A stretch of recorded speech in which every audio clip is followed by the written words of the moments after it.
الحمد لله وكفى وسلام على عباده الذين اصطفى اللهم صل على سيدنا محمد وعلى آل سيدنا محمد وبارك وسلم.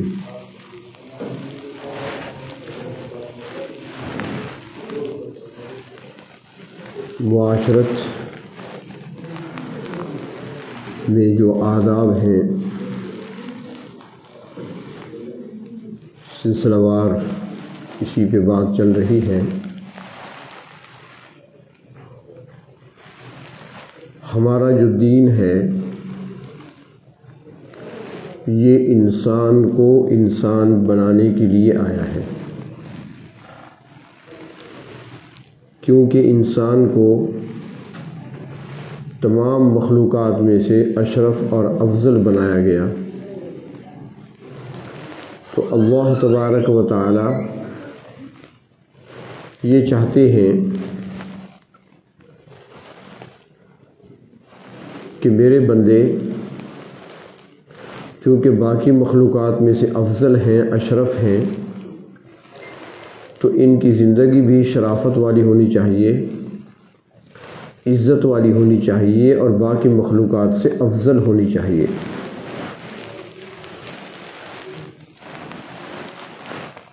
تو اس سلسلے میں قرآن حکیم میں بھی آداب سکھائے گئے ہیں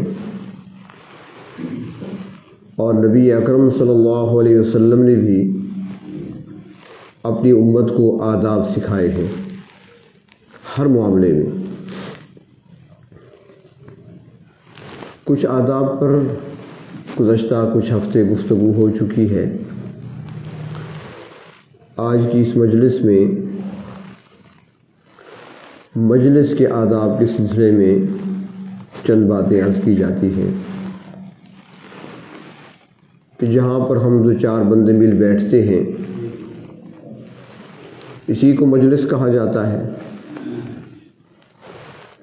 کبھی یہ مجلس دنیاوی لحاظ سے ہوتی ہے تو کبھی دینی لحاظ سے ہوتی ہے. کبھی ہم ضرورت کے تحت کسی کے پاس جاتے ہیں تو کبھی مسجد میں نماز کے انتظار میں ہماری مجلس ہو جاتی ہے. تو مجلس کے آداب بھی ہمیں سکھائے گئے. سب سے پہلا ادب تو یہ ہے کہ آنے والا جب مجلس میں آئے تو وہ سلام کہے، لیکن کچھ مواقع ایسے ہیں کہ ان میں سلام نہیں کرنا چاہیے، کیونکہ جیسے پہلے عرض کیا کہ دین ہمارا کیا ہے؟ دین انسان کو انسان بنانے کے لیے آیا ہے، اور انسان وہ ہے جس سے دوسروں کو راحت ملے، جو دوسروں کے لیے زحمت کا ذریعہ نہ ہو، دوسروں کے لیے تکلیف کا ذریعہ نہ ہو، بلکہ دوسروں کے لیے راحت کا سبب بنے.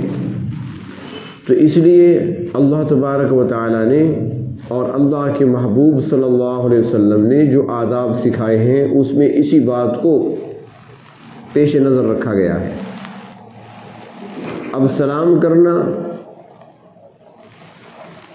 سنت ہے، جواب دینا سن کر واجب ہے. تاکید کی گئی ہے، حدیث شریف میں آتا ہے نبی اکرم صلی اللہ علیہ وسلم نے ارشاد فرمایا افشوا السلام، سلام کو پھیلاؤ، سلام ہر ایک کو کرو، چاہے تم اسے جانتے ہو چاہے نہیں جانتے، سلام کرو. لیکن کسی مجلس میں آنے کی صورت میں چند موقع ایسے بھی ہیں کہ جن میں سلام نہ کرنا بہتر ہے. مثلا آپ آئے کسی سے ملاقات کے لیے یا کسی مجلس میں آئے، دو چار بندے بیٹھے ہیں، واعظ و نصیحت کی بات ہو رہی ہے جیسے اب ہے، محفل ہے، تو اس موقع پر سلام نہیں کرنا چاہیے، خاموشی سے آ کر بیٹھ جانا چاہیے. اس طرح کوئی تلاوت کر رہے ہیں قرآن حکیم کی، اس موقع پر سلام نہیں کرنا چاہیے. کوئی ذکر و اذکار میں مشغول ہے تو اس موقع پر سلام نہیں کرنا چاہیے، کیونکہ یہ ان کو راحت ہم نہیں پہنچا رہے، اس کے لیے تکلیف کا باعث بن رہے ہیں، وہ پریشان ہوگا۔ تلاوت کے دوران تلاوت روک کر آپ کو کیسے جواب دے، یا بات ہو رہی ہے، دین کی بات ہو رہی ہے، اصلاح کی باتیں ہو رہی ہیں، تو اپنی گفتگو کو روک کر آپ کو سلام کا جواب دے، تو یہ اس کے لیے راحت کا ذریعہ نہیں بنے ہم، جبکہ اسلام ہمیں ایک دوسرے کے لیے راحت کا ذریعہ بنانا چاہتا ہے۔ تو پہلے سلام کرنا، اور پھر دوسرے نمبر پر مجلس میں جہاں جگہ ملے وہاں بیٹھ جانا۔ اس میں ایک بات تو یہ ہے کہ جو بیٹھے ہوئے حضرات ہوتے ہیں ان کو چاہیے کہ آنے والوں کے لیے جگہ کو ذرا کھول دیا کریں، کشادہ کر دیا کریں، تاکہ آنے والے آسانی سے بیٹھ سکیں، تنگ نہ کریں جگہ کو۔ قرآن حکیم میں بھی یہ حکم دیا گیا، فَافْسَحُوا فِي مَجَالِسِكُمْ، کشادگی پیدا کرو اپنی مجالس میں۔ اور آنے والے کو سمجھایا گیا کہ وہ گردنوں کو پھلانگ کر آگے نہ جائے، ہاں آسانی سے راستہ مل رہا ہے اور آگے جگہ بھی ہے تو پھر پیچھے نہیں بیٹھنا چاہیے، آگے بڑھنا چاہیے۔ جیسے ابھی ساتھی آئے ہیں، جگہ پڑی تھی، راستہ بھی تھا آگے، اور راستہ نہیں ہے گزرنے کا تو پھر گردنوں کو پھلانگنے سے منع کیا گیا، پھر جہاں جگہ ملی وہاں پر بیٹھ گیا۔ ایک حدیث شریف میں آتا ہے کہ نبی اکرم صلی اللہ علیہ وسلم مجلس میں تشریف فرما تھے، 3 صحابہ کرام آئے، ایک کو آگے جگہ نظر آ گئی تو وہ راستہ تلاش کر کے اس جگہ تک پہنچ گیا، بیٹھ گیا۔ دوسرا جو تھا وہ پیچھے ہی بیٹھ گیا، اور جو تیسرا تھا وہ کچھ دیر کھڑا رہا پھر چلا گیا۔ جب نبی اکرم صلی اللہ علیہ وسلم نے اپنی گفتگو مکمل فرما لی تو آخر میں فرمایا ان 3 افراد کے بارے میں کہ ایک نے اللہ کے ہاں جگہ تلاش کی، اللہ تعالیٰ نے اس کو جگہ دے دی اپنے قریب۔ دوسرے شخص نے شرم کیا، حیا کی، اللہ تعالیٰ نے بھی اس سے حیا کر لی، یعنی پیچھے بیٹھ گیا شرم کی وجہ سے، آگے کیسے جاؤں۔ اور تیسرا منہ موڑ کر چلا گیا تو اللہ تعالیٰ نے بھی اس سے اعراض کر لیا، یعنی وہ محفل سے، مجلس سے اور اس کی برکات سے محروم رہ گیا جو چلا گیا۔ تو یہ آداب ہمیں سکھائے گئے کہ مجلس میں جہاں جگہ ملے وہیں پر بیٹھ جانا چاہیے، آگے جگہ ہے اور راستہ بھی ہے تو پھر پیچھے نہیں بیٹھنا چاہیے، آگے جگہ نہیں ہے تو پھر گردنیں نہیں پھلانگنی چاہیے۔ ہمارے ہاں تو یہ ہوتا ہے نا، 2 بیٹھے ہیں، بیچ میں جگہ ہے یا نہیں، تیسرا گھس گیا بیچ میں اور خود ہی پھر اپنی جگہ بنا لیتا ہے، وہ بیچارہ دیکھتا نہیں کہ بیچاروں کو کتنی تکلیف ہو رہی ہے۔ تو اسلام نے ہمیں یہ تعلیم نہیں دی، کسی کو تکلیف دینے کی اجازت نہیں ہے، دوسروں کے لیے راحت بننا۔ تیسری چیز یہ کہ جب مجلس میں آئے تو چہرہ کھول کر بیٹھے اور چہرہ کھول کر آئے۔ حضرت مولانا اشرف علی تھانوی رحمۃ اللہ علیہ اپنے مریدوں کی، نسبت رکھنے والوں کی اصلاح کیا کرتے تھے، بڑا نازک مزاج اللہ نے ان کو دیا تھا۔ کچھ چیزیں ایسی ہوتی ہیں، ہر انسان کے اندر کسی نہ کسی معاملے میں حساسیت پائی جاتی ہے، لیکن ہم نے کبھی خیال نہیں کیا کہ کس کے اندر کس معاملے میں حساسیت پائی جاتی ہے۔ مثال کے طور پر میں اپنی مثال دیتا ہوں، میرے نزدیک انسان کے پاس سب سے قیمتی چیز وقت ہے۔ تو ہمیں جو دعوت دیتی ہیں جلسوں میں، پروگرامز میں، تو ہم ان سے پہلے یہ کہتے ہیں بھئی وقت بتاؤ، ٹائم بتاؤ، باقی باتیں چھوڑو، مجھے اپنا ٹائم بتاؤ، میرا ٹائم کون سا ہوگا۔ وہ کہتے ہیں کھانا بھی بنایا اور دمبا ذبح کیا، میں کہتا دمبے شمبے نہیں چاہیے مجھے، میں کھانے والا مولوی نہیں ہوں، میں تھوڑا سا کھاتا ہوں، کھانا نہیں چاہیے ہمیں۔ ٹائم بتاؤ ہمارا ٹائم کون سا ہوگا، انشاءاللہ میں ٹائم بھی پہنچوں گا، لیکن تم نے بھی ٹائم کا خیال رکھنا ہے پھر۔ لیکن پھر وہ نہیں کرتے خیال، آدھا گھنٹہ بٹھا دیتے ہیں، تھوڑی سی ایک نعت ہو جائے ٹھیک ہے، نعت والا آ گیا تو وہ 1 نہیں پڑھتا 3 پڑھے گا، پھر تھوڑی سی تلاوت ہو جائے، تھوڑا سا مقامی خطیب بیٹھا ہے اس کا بیان ہو جائے، تو بعض اوقات طبیعت پہ ایسے گراں گزرتا ہے، جی چاہتا ہے کہ بس واپس نکل جائے، کیونکہ ایک چیز گراں گزرتی ہے، انسان کے بس میں نہیں ہوتا۔ کچھ چیزیں ایسی ہوتی ہیں جو انسان کے اختیار میں نہیں ہوتی، انسان برداشت نہیں کر سکتا۔ اور پھر ایسے موقع پر جو ہم سوچ کر جاتے ہیں نا وہ عنوان ذہن سے چلا جاتا ہے کیونکہ دماغ دوسری طرف چلا گیا۔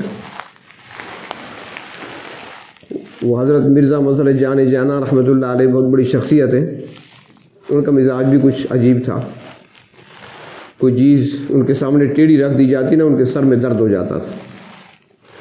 تو ایک مرتبہ ایک مغل شہزادہ ان سے ملنے کے لیے آیا، تو یہ اورنگزیب عالمگیر کے خالہ زاد ہیں مرزا مظہر جان جانا رحمۃ اللہ علیہ، لیکن فقیر تھے، عالم تھے۔ تو ان کی خدمت میں ایک شہزادہ آیا اور سراہی پڑی تھی، ساتھ برتن پڑا تھا پانی پینے کے لیے، پانی اس نے پیا اور جو برتن تھا اسے الٹا تو رکھا لیکن ٹیڑھا رکھ دیا۔ حضرت کے سر میں درد ہو گیا، کچھ دیر تو دیکھتے رہے، سر میں درد ہو گیا، فوراً اٹھے اور اسے ٹھیک کیا، کہنے لگے پانی پینے کا طریقہ بھی نہیں آتا، نہ برتن رکھنے کا طریقہ آتا ہے۔ غصہ لگے انہیں۔ تو مزاج ایسے ہوتی ہیں۔ تو اسلام نے ہمیں یہ بھی ہدایت دی ہے کہ دوسروں کی مزاج کی رعایت رکھنا۔ مجلس میں آئیں تو فرمائے کھلے چہرے کے ساتھ بیٹھنا۔ حضرت تھانوی رحمۃ اللہ علیہ بڑے عجیب انداز سے تربیت فرمایا کرتے تھے۔ ان کی واقعات میں لکھا ہے کہ ایک مرتبہ ایک شخص آیا اور وہ چادر میں اپنا چہرہ چھپا کر بیٹھا تھا۔ ہمارے یہاں بھی کچھ ایسے ہوتی ہیں، بالکل چہرہ چھپا کر۔ حضرت کی نظر پڑ گئی، فرمایا چوروں کی طرح کیوں آئے ہو؟ چور ہو تم؟ نہیں جی۔ پھر عورتوں کی طرح گھونگھٹ نکالا ہوا ہے، عورت ہو تم؟ اس نے کہا نہیں جی۔ اس کے بعد چہرہ کھول دیا، کہنے لگا حضرت غلطی ہو گئی، معاف کر دیں۔ فرمایا تیری معافی اس میں ہے کہ اٹھ کر یہاں سے چلا جا، میری طبیعت تو نے خراب کر دی ہے، بس اسی میں معافی ہے، چلا جا یہاں سے۔ تو وہ اس انداز سے تربیت کیا کرتے تھے۔ تو مجالس میں جب انسان پہنچ جائے تو پھر اس انداز سے بیٹھے تاکہ مجلس والے پہچان لیں کہ کون ہے۔ بعض اوقات یہ بھی ہوتا ہے کہ مجلس میں کوئی ایسی گفتگو ہو رہی ہوتی ہے، کوئی ایسی بات ہو رہی ہوتی ہے جو بتانے والے یا سنانے والے وہ آنے والے کو نہیں سنانا چاہتے، اور وہ چوروں کی طرح چھپ کر بیٹھ کر سن رہا ہے، تو اس کی اسلام میں ممانعت ہے۔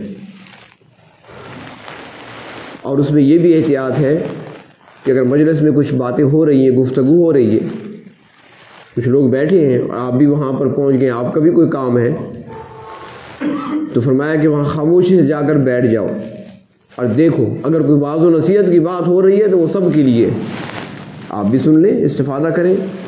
اگر ان کی کوئی ذاتی مسائل پہ بات ہو رہی ہے تو اس طرف کان نہ لگائیں، توجہ نہ کریں، یا پھر اٹھ کر چلے جائیں۔ چلے جانے کا یہ مقصد نہیں کہ دروازے کے پیچھے بیٹھ جائیں اور چھپ کر سنتے رہیں، اس کی ممانعت ہے۔ حدیث شریف میں آتا ہے کہ جو چھپ کر باتیں سنتا ہے اس کی مثال ایسے ہے جیسے راستے میں کوئی گزر رہا ہو، کسی گھر کی کھڑکی کھلی ہو یا کھڑکی پہ ٹھہر کر اندر جھانک لے۔ جس طرح جھانکنے والا ایسا گناہگار ہے جیسے پرائے گھر کے اندر گھس گیا ہو، نظریں تو اندر ہے نا اسی، تو بات سننے والا بھی ایسا ہے۔ اگر گفتگو عام ہو رہی ہے تو آپ سن سکتی ہیں، گفتگو خاص ہے، ان کا ذاتی معاملات ہیں اور وہ چھپانا چاہتی ہیں، کسی کو نہیں بتانا چاہتے، تو پھر آنے والے کو چاہیے کہ وہ ذرا سائڈ پہ چلا جائے تاکہ ان کی گفتگو ختم ہو جائے۔ اور تیسری بات یہ بھی خیال رکھنا چاہیے، یہ میں جو عرض کر رہا ہوں یہ مرد اور خواتین دونوں کے لیے ہے، چونکہ خواتین کا اجتماع بھی ہوتا ہے، وہ بھی سن رہی ہوتی ہیں، تو وہ یہ نہ سمجھیں کہ سارے مسائل مردوں کے لیے، ہم تو آزاد ہیں۔ یہ جو کچھ میں عرض کر رہا ہوں یہ مرد عورت دونوں کے لیے ہے، خواتین کی بھی مجلس ہوتی ہے، اکٹھی ہوتی ہیں۔ اس میں ایک یہ بھی خیال کرنا چاہیے کہ لباس ستھرا ہونا چاہیے۔ مثلاً کوئی مجلس ہے، جیسے اب مجلس ہے، ایک آدمی مزدوری کر کے آ رہا ہے، محنت کر کے آ رہا ہے، سارا دن اس نے ایسا کام کیا کہ پسینہ پسینہ تھا۔ اب اس نے سوچا چلو سوموار کی مجلس ہے، پہلے اس میں شریک ہو جاؤں، پھر بعد میں گھر جا کر غسل کر لوں گا۔ نہیں، پہلے غسل کرے تاکہ اس کے کپڑوں سے، اس کے جسم سے ایسی بو نہ اٹھے کہ ساتھ والوں کو تکلیف ہو۔ اسلام راحت کا درس دیتا ہے، اور اس لیے تو حکم ہے لباس تبدیل کرنے کا، غسل کرنے کا حکم ہے، جمعے کے دن غسل کرنے کا حکم ہے، جمعے کو اجتماع ہوتا ہے تو حکم ہے غسل کر کے آیا کرو۔ کپڑے بدل کے آیا کرو تاکہ اس اجتماع میں کسی کے جسم سے پسینے کی بو نہیں آنی چاہیے، کسی کو تکلیف نہ پہنچے۔ انسانوں کو بھی تکلیف ہوتی ہے، فرشتوں کو بھی تکلیف پہنچتی ہے، کیونکہ ایسی مجالس میں فرشتے بھی حاضر ہوتے ہیں۔ اور خواتین میں ایک چیز دیکھی گئی ہے، مرد تو پھر بھی خیر 2 دن وہ جو زیادہ بھی گزارا کرے اپنے کپڑوں کے ساتھ یا اپنی بیوی کے ساتھ کچھ تعاون کرے تو وہ 2 دن 3 دن سوٹ پہن لیتا ہے وہی، لیکن خواتین کے ہاں یہ ہوتا ہے کہ وہ سوٹ تو اچھا پہن لیں گی جہاں جا رہی ہے، اور خوب تیاری بھی کریں گی اور خوشبو وغیرہ کا استعمال بھی کر لیتی ہیں پاؤڈر یا کریم کی صورت میں، لیکن جو برقع استعمال کرتی ہیں، جو عبایا استعمال کرتی ہیں، وہ کئی مہینے دھوتی نہیں ہیں، اس سے بو آ رہی ہوتی ہے۔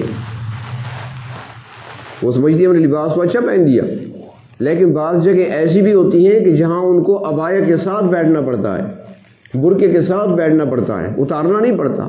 مثال کے طور پر کسی شادی میں گئے، کسی فنکشن میں گئے، اب وہاں پر جو عبایا جس نے پہنا ہوا ہے اتار کر رکھ تو نہیں سکتی، وہ اسی کے ساتھ ہی وہ شامل رہے گی، عورتوں کے ساتھ ہے، وہ چہرہ کھول دے گی اپنا کھانے پینے میں، لیکن عبایا تو ہوتا ہے جسم پر، اور وہ جو بھی ساتھ بیٹھے گا اس کو بو آئے گی۔ تو اس لیے جہاں مردوں کے لیے حکم ہے کہ اپنے لباس کا خیال رکھیں، خواتین بھی اپنے لباس کا جہاں خیال تو رکھتی ہیں وہ ہم سے زیادہ، لیکن عبایا یا برقع اس کا بھی خیال رکھیں تاکہ اس میں سے بھی ایسی بو نہ آنی چاہیے جو دوسروں کے لیے ناگوار ہو، کیونکہ جب کپڑا میلا ہو جاتا ہے بو کا آنا لازمی ہے، اس سے چاہے پسینہ نہ بھی آئے کپڑے سے بو آتی ہے جب پرانا ہو جائے گا۔ مجالس میں بیٹھ کر جب ہم گفتگو کرتے ہیں تو ساری گفتگو چاہے دنیا کے بارے میں ہو، لیکن اس میں لازماً اللہ اور اللہ کے رسول صلی اللہ علیہ وسلم کی باتیں ہونی چاہیے، کوئی مجلس اس سے خالی نہیں ہونی چاہیے۔ دنیاوی گفتگو ہے، کاروباری گفتگو ہے، اس میں کوئی نہ کوئی حدیث شریف لے آئیں، آپ کوئی نہ کوئی بات جو آپ نے سنی ہوئی ہے، آپ کے پاس زیادہ علم نہیں ہے، جو سنے ہوئے واقعات ہیں، کوئی نہ کوئی ایسا واقعہ سنا دیں جو حدیث شریف کا آپ نے سنا ہوا ہے، کوئی ایسی بات جو آپ کو یاد رہ گئی جو اللہ کے احکامات میں سے ہے تو وہ سنا دیا کریں، اس میں پوری مجلس میں خیر و برکت آئے گی، وہ آپ کی ساری مجلس نورانی بن جائے گی۔ صرف دنیا پر آغاز کرنا اور صرف دنیا کی باتوں پر ہی مجلس کا اختتام، یہ ٹھیک نہیں۔ اللہ اور اللہ کے رسول صلی اللہ علیہ وسلم کی بات ضرور ہونی چاہیے۔ اور ساتھ یہ بھی عرض کروں کہ اگر کوئی حدیث سنانی ہے آپ نے تو اس کا مفہوم سنایا کریں کہ حدیث شریف کا مفہوم کچھ اس طرح کا ہے۔ حدیث یہ نہ کہا کریں کہ اللہ کے رسول صلی اللہ علیہ وسلم نے فرمایا، اور پھر آپ نے اگر غلط بیان کر دیا تو یہ اللہ کے رسول کی طرف جھوٹ کی نسبت ہوگی اور جس کی سخت سزا ہے۔ نسبت نہ کیا کریں کہ حدیث شریف کا مفہوم ہے، میں نے سنا تھا کسی سے، اس کا مفہوم یہ نکلتا ہے، مفہوم پھر آپ تشریح بیان کر سکتے ہیں اس۔ تو اللہ اور اللہ کے رسول کی بات ہر مجلس میں ہونی چاہیے، چاہے وہ اجتماع مردوں کا ہے چاہے عورتوں کا ہے، چاہے وہ 4 بندے بیٹھے ہیں چاہے 2 بندے بیٹھے ہیں۔ اور ساتھ یہ بھی ہے کہ بعض اوقات ہمیں کسی کے پاس ملنے جانا پڑتا ہے، کسی کام کے سلسلے میں جانا پڑتا ہے، تو اس سلسلے میں اس کی راحت کا خیال رکھنا کہ یہ وقت کون سا ہے۔ آج کل تو خیر جانا کم ہے، بس موبائل نکالا اور فوراً گھنٹی کر دی۔ گرمیوں کے دن تھے، دوپہر کے 3 بج رہے تھے، اب ساری دنیا سوتی ہے، ہر کسی کو پتہ ہے 3 بجے کون جاگ رہا ہوتا ہے سخت گرمی میں، جون جولائی اگست میں۔ تو میری ایک عادت ہے، جس میں نے عرض کیا نا کہ ہر بندے کی کچھ اپنی عادات ہوتی ہیں، میں موبائل فون آف نہیں کرتا، نہ رات کو نہ دن کو۔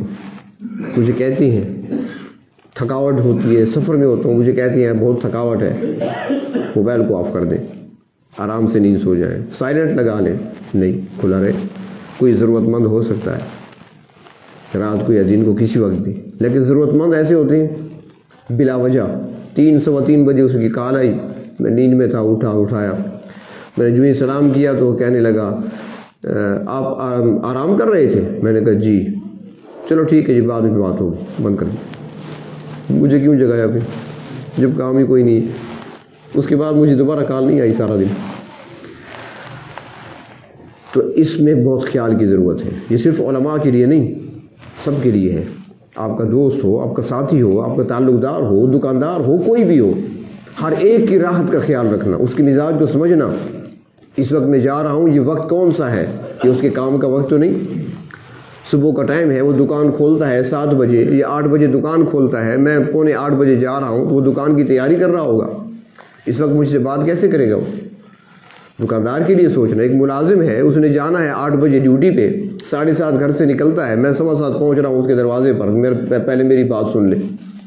اب اس نے وہاں پر جانا ہے ڈیوٹی پر، میں رکاوٹ بن گیا تو میں اس کے لیے راحت کا سبب نہیں بنا. اب اگر کوئی مشورہ بھی میں نے لینا ہوگا تو جو وہ مشورہ دے گا وہ بھی غلط ہوگا، کیونکہ ذہنی طور پر وہ خود ہی ٹینشن کا شکار ہو گیا. اب وہ جانے کی جلدی ہے، وہ آپ کی بات کیسے سنے گا اور سمجھے گا؟ تو اس لیے مجالس قائم ہوں، پہلے سے وہاں آپ کی شرکت ہو، یا کسی سے ملنے کے لیے جائیں اور ان کے ساتھ مجلس کرنا چاہیں، تو ساری چیزوں میں سب سے بڑی بات جو ہے وہ دوسرے کی راحت کو مد نظر رکھنا ہے. اسلام نے ہمیں یہی درس دیا ہے. میں نے پہلے عرض کیا نا کہ ہمارا دین جو ہے وہ انسان کو انسان بنانے کے لیے آیا ہے، اور انسان اشرف المخلوقات ہے. اور اشرف المخلوقات نے کیا کرنا ہے؟ تاکہ اس سے دوسروں کو راحت پہنچے، آرام ملے، یہ دوسروں کے لیے زحمت اور تکلیف کا باعث نہ بنے، دوسروں کے لیے سکون، اطمینان اور راحت کا باعث بنے.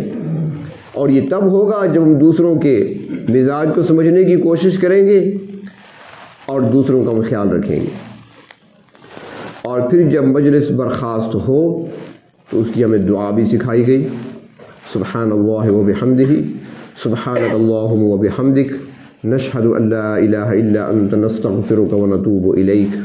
میں اکثر جمع کا صیغہ استعمال کرتا ہوں، آپ واحد کا بھی کر سکتے ہیں، لیکن میری نیت چونکہ یہ ہوتی ہے جتنے ساتھی بیٹھے ہیں جن کو دعا نہیں بھی آتی تو ان کی طرف سے بھی ہو گیا. جمع کا صیغہ آپ استعمال کر سکتے ہیں، واحد کا بھی کر سکتے ہیں.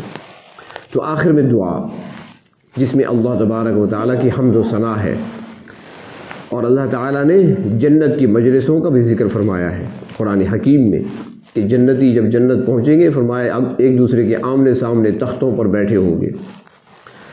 تخت، جنت کے تخت ہوں گے، یہ لکڑی کے تخت نہ سمجھیں، تخت ہوں گے ان کے پاس. یہاں تو صوفے ہوتے ہیں، بیڈ ہوتے ہیں، پتہ نہیں وہاں پر کیا ہوگا جنت میں. اللہ خود فرماتی ہے نہ تمہاری آنکھوں نے دیکھا ہے، نہ تمہارے کانوں نے سنا ہے، نہ تمہارے دل پر اس کا خیال گزرا ہے. ایسی نعمتیں. تو فرمایا کہ وہ آمنے سامنے بیٹھے ہوں گے، خوش گپیوں میں مصروف ہوں گے، آپس میں گفتگو بھی کریں گے، اور پھر ان کے سامنے جام بھی چلیں گے، ان کو شراباً طہورا بھی پلایا جائے گا، ان کو وہاں پر شہد بھی پیش کیا جائے گا، پانی بھی ہوگا وہاں پر، دودھ بھی ہوگا وہاں پر، کھانے بھی ہوں گے وہاں پر، ساری نعمتیں ہوں گی، مجلسیں ہوں گی، محفلیں ہوں گی. لیکن فرمایا وآخر دعواہم ان الحمد للہ رب العالمین. آخری گفتگو ان کی کیا ہوگی؟ وہ یہ ہوگی الحمد للہ رب العالمین. یعنی آخر میں وہ اللہ تعالیٰ کی حمد و ثنا بیان کریں گے. تو جو جنت میں نظارہ ہے ہماری تربیت یہاں پر کی جا رہی ہے. بتایا جا رہا ہے کہ جب مجلس برخاست ہو تو تم یہ دعا پڑھ لیا کرو، اللہ کی حمد و ثنا پڑھ لیا کرو. ابھی سے تمہاری عادت بن جائے، تم نے جنت میں جانا ہے، وہاں تمہاری مجلس ہوگی، محفل ہوگی، تو وہاں پھر تم نے یہ پڑھنے ہیں. تو اس لیے ہمیں چاہیے کہ ان آداب کا ہم خیال رکھیں، اور جب ان آداب کا خیال رکھیں گے ہم، دوسروں کے لیے ہم راحت کا ذریعہ بنیں گے، تو اللہ تبارک و تعالیٰ بھی اس پر خوش ہوتے ہیں، اور اللہ تعالیٰ کی رحمتیں اور برکتیں بھی نازل ہوتی ہیں، اور آپس میں الفت اور محبت بھی بڑھتی ہے. اور ساتھ یہ بھی عرض کروں کہ جس کے پاس بھی ہم جائیں، جس سے بھی ہم ملنے کے لیے جائیں، سب سے پہلی کوشش یہ ہونی چاہیے کہ وقت کا ضیاع نہ ہو. جیسے میں نے پہلے عرض کیا کہ میرے نزدیک وقت بہت قیمتی چیز ہے. آپ کسی سے ملنے کے لیے جائیں، سلام کر لیا، خیریت پوچھ لی، اس کے بعد اپنا جو مقصد ہے بیان کر دیں، میں اس مقصد کے لیے آیا ہوں. اور جب بات ہو گئی، اس نے جواب دے دیا، تو بس اجازت، بجائے اس کے کہ پلتھی مار کے بے وجہ میں. اب اس بیچاری کی دیر ہو رہی ہے، اس نے کہیں جانا ہے، کسی کو ٹائم دیا ہوا، میں بیٹھا ہوں. اور کچھ لوگ پھر ایسے ہوتے ہیں نا جو اٹھ نہیں سکتے. یہ بھی ایک قدرتی بات ہے. میرے ساتھ کوئی بیٹھ جائے نا تو میں بیٹھا ہوتا ہوں، چاہے میری دیر ہو رہی ہے، جانا ہے، بہت کم ہی میں اجازت لے لیتا ہوں، ورنہ اکثر بیٹھا ہوتا ہوں. لیکن دل میں میرے ہوتا ہے کہ بس اب یہ کام تو ہو گیا، اب اجازت لینا تاکہ میں اپنا کام کروں. تو اس لیے دوسرے بھی ایسے ہوتے ہیں، یعنی جو چیز ہم اپنے لیے پسند کرتے ہیں دوسروں کے لیے وہی پسند کریں. اور خواتین بھی اس معاملے میں ذرا احتیاط کیا کریں، ان کے ہاں تو باتیں ختم ہی نہیں ہوتی. اس میں تو یہ ہوتا ہے کہ پہلے تو یہ بیٹھی ہے نا، وہاں پر کچھ مہمان نوازی ہو گئی، ان کی چائے وغیرہ بن گئی، یا گرمیوں کا موسم میں مشروب وغیرہ پلا لیا، گھنٹہ ڈیڑھ تو وہاں گزر گیا. اب وہاں سے خیر سے اٹھیے، اب اٹھیے اور دروازے میں آ کر ٹھہر گئی. اب نہ اندر والا باہر جا سکتا ہے، نہ باہر والا اندر آ سکتا ہے. وہ جو باتیں کرنی تھی تو وہی بیٹھ کے کرنی تھی، اٹھنے کی کیا ضرورت تھی، راستہ روک کر کھڑے ہونے کی کیا ضرورت تھی. اور جب باتیں ختم ہو گئی تھی تو بس اجازت، اور باتیں ختم نہیں ہوئی تھی تو پھر وہیں بیٹھ کر ہی کر لی جاتی. اور یہ معاملہ تقریباً ہر گھر میں ہی ہوتا ہے، تقریباً ہر جگہ ہوتا ہے. تو اس میں بڑی احتیاط کی ضرورت ہے. ہو سکتا ہے کہ دروازے پر گھر کا کوئی فرد آیا ہو اور قضاء حاجت کے لیے جانا چاہتا ہو، کیونکہ ہمارے یہاں گلیاں ہیں، یہاں پر جگہ تو نہیں، جنگل تو ہے نہیں کہ کہیں بیٹھ جائے. چائے پیتی ہیں لوگ زیادہ تو پیشاب تو آنا ہے پھر زیادہ مقدار میں، اور پریشر کے ساتھ تیزی سے آتا ہے، فوراً نہ پہنچے تو کپڑے خراب ہوتے ہیں. اب وہ خواتین دروازے میں کھڑی ہیں، اب جو باہر سے آیا ہے فرد وہ کھڑا ہے، راستہ ملے تو اندر جاؤں. جو اندر مرد بیٹھا ہے اس نے نکلنا ہے، نماز پڑھنی ہے، کہیں جانا ہے. اب یہ دروازے میں کھڑی ہیں، اب یہ راستہ کھولیں تو وہ نماز کے لیے جائے، جماعت چلی جاتی ہے اکثر. تو اس لیے جہاں مردوں کو چاہیے وہ احتیاط کریں، وہاں خواتین کو بھی چاہیے کہ وہ احتیاط کریں. یہ سارے آداب ہیں اور اسلام نے یہ سارے آداب سکھائے ہیں. انہی کو آداب معاشرت کہا جاتا ہے. اللہ تبارک و تعالی اور اللہ کے رسول صلی اللہ علیہ وسلم ہمارا معاشرہ ایسا دیکھنا چاہتے ہیں جس میں ہر طرف محبت ہو، الفت ہو، مٹھاس ہو، آپس میں جوڑ ہو، ربط ہو، ایک دوسرے کی راحت کا خیال رکھا جائے، ایک دوسرے کے آرام کا خیال رکھا جائے، کوئی کسی کے لیے تکلیف کا باعث نہ بنے، بلکہ ہر فرد دوسرے کے لیے راحت کا سبب بنے. یہ اسلام دیکھنا چاہتا ہے، اور اس لیے اسلام نے ہمیں تعلیمات دی ہیں اور احکام دیے ہیں. اللہ تبارک و تعالی ہمیں ان آداب کو سمجھنے اور ان آداب کو اپنانے کی توفیق عطا